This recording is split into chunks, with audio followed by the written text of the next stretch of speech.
We didn't wait for freedom. Quilts sharing stories of African Americans who inspired change. All handcrafted by Vera Hall. She is weaving the stories of African Americans that were enslaved but also had conquered and acquired freedom. She is telling their stories through these quilts. Pieces of history woven into our present. Hall's work is now on display at the Upcountry History Museum. She's someone that loves history, studies history, but she also made history herself. And she became the first African-American teacher to teach at an all-white school in Baltimore, Maryland. Throughout all of that, she continued to sew and quilt. That's something she did her entire life, and still to this day. One quilt features the works and writings of abolitionist Frederick Douglass.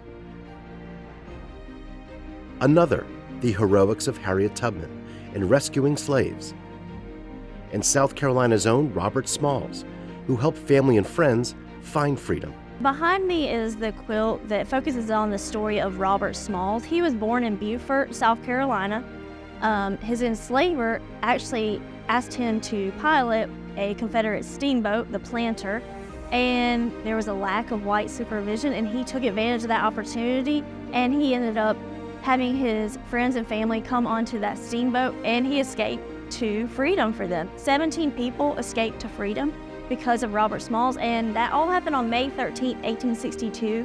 And as of this year, in South Carolina, we have Robert Smalls Day on May 13th.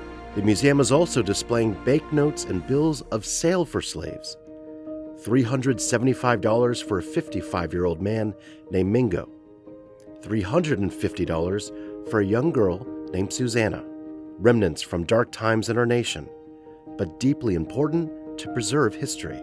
We are honored to host this exhibition. Representation matters, so we want everyone that walks through the museum doors to feel welcome, feel comfortable, but also see their story represented. And so that's something we are working hard to do, to include more in our exhibitions, whether it's these traveling exhibits or our semi-permanent galleries and also our collections. 6 quilts in all, each threaded in tribute, sewed for storytelling and commemorating courage. With the City of Greenville, I'm Joe Gagnon.